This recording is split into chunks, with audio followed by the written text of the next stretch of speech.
कहते हैं कि आपका कद चाहे जितना भी लंबा हो, आप आने वाले कल के कभी नहीं देख सकते। एक छोटी सी कहानी में आज लेकर के आया हूँ दोस्तों। एक बार भगवान विष्णु जी अपनी सवारी गरुड़ पे सवार होकर के कैलाश पर्वत पर पहुंच गए थे भगवान शिव जी से मिलने के लिए। गरुड़ जी जो इतना तेज उड़ते थे, उनकी रफ्तार का कोई मुकाबला नहीं था, आसान ही नहीं था। कैलाश पर्वत पहुंच के भगवान विष्णु जी भगवान शिव जी से मिलने के लिए चले गए अंदर। और गरुड़ जी जो थे वहां पे वो कैलाश पर्वत की जो खूबसूरती थी उसे निहारने लगे थे। वो जो प्राकृतिक दृश्य था उसने उन्हें सम्मोहित कर लिया था।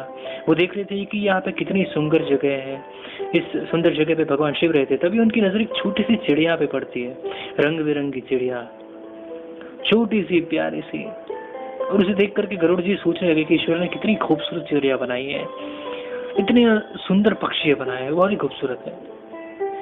उसे निहार ही रहे थे कि तभी वहां पे कैलाश पर्वत पे यमलोक के राजा यमदेव आ गए। उन्हें प्रणाम किया गरुड़ जी ने। यमदेव जो थे उन्होंने भी आशीर्वाद दिया। उसके बाद यमदेव जो थे वो उस चिड़िया को आश्चर्य से देखने लगे। अब देखते ही देखते वो अंदर चले गए। वो जो बैठक थी जिसमें आए थे वो चले गए। भगवान शिव जी से मिलने के लिए वो भी आए थे। जब वो अंदर चले गए तो गरुड़ जी को चिंता सताने लगी कि यमदेव ने उस छोटी चिड़िया को इतना आश्चर्य से देखा। इसका मतलब उस चिड़िया का समय आ गया है, अंत समय निकट है। और जब यमदेव यहाँ से निकलेंगे बाहर तो उसे अपने साथ लेकर के चले जाएंगे। मुझे इस चिड़िया को बचाना होगा। यही थॉट लेकर के गरुड़ सोचने लगे कि क्या करूं। उनके मन में एक विचार आया। वो पंजे में लेकर के उस छोटी चिड़िया को दबाया और कैलाश पर्वत से उड़ गए।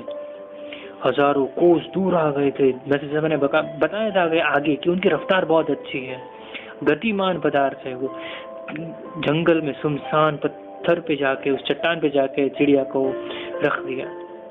ईश्वर से प्रार्थना करने लगे कि आप इसे संभाल लेना। गरुड़ ने कहा कि चलो कोई दिक्कत नहीं, मेरा काम हो गया। फटाफट से वापस से वहां पे उठ गए और कैलाश पर्वत पहुंचे। कैलाश पर्वत पे जब वो पहुंचे तो गरुड़ जी अब शांति से कैलाश पर्वत को वापस से निहार रहे थे। उन्हें लगा था कि मैंने अपना जो काम था, कर्तव्य था, वो निभा दिया है। तभी वो जो बैठक थी वो खत्म हुई। यमदेव बाहर हुए। जैसे ही यमदेव बाहर आए, निकले, यमराज को फिर से गरुड़ जी ने प्रणाम किया और पूछने लगे कि एक बात मुझे बताइए, जब आप अंदर जा रहे थे तो छोटी सी रंग बिरंगी चिड़िया थी, उसको आश्चर्य से क्यों देख रहे थे? यमदेव ने कहा कि मैं उस चिड़िया को इसलिए देख रहा था आश्चर्य से, उसे देखते ही मुझे ज्ञात हुआ कि इस चिड़िया का अंत समय आ चुका है, लेकिन इसकी मृत्यु यहाँ कैलाश पर्वत पर नहीं होने वाली है। इसकी मृत्यु यहाँ से हजारों कोस दूर सुनसान जंगल में चट्टान पर जब ये बैठी होगी तब ये सांप एक आएगा, इसे खा जाएगा। इसकी मृत्यु तब होगी। मैं जब अंदर जा रहा था तो ये सोच रहा था कि चिड़िया यहाँ से हजारों कोस दूर कैसे पहुंच जाएगी, इतने से कम समय में इसका समय तो आ चुका है और अब ये चिड़िया यहाँ पे नहीं दिख रही। इसका मतलब गरुड़, उस चिड़िया की निश्चित ही मृत्यु हो चुकी होगी। ऐसा बोल करके यमराज तो वहां से चल दिए। गरुड़ जी ये सोचने लगे कि मैंने क्या कर दिया। मैं खुद उस चिड़िया को वहां जंगल में छोड़ आया जहां अब तक सांप उसे खा चुका होगा, उसकी मृत्यु हो चुकी होगी। ये कहानी एक छोटी सी है पर समझाती है, ये सिखाती है ये कि मृत्यु को कोई नहीं टाल सकता। अगले पल का किसी को कोई पता नहीं है। हम बहुत ही सारे सालों के आगे आने वाले सालों की प्लानिंग करते हैं, लेकिन हमें अगले पल का पता नहीं, अगले सेकंड में क्या होने वाला है।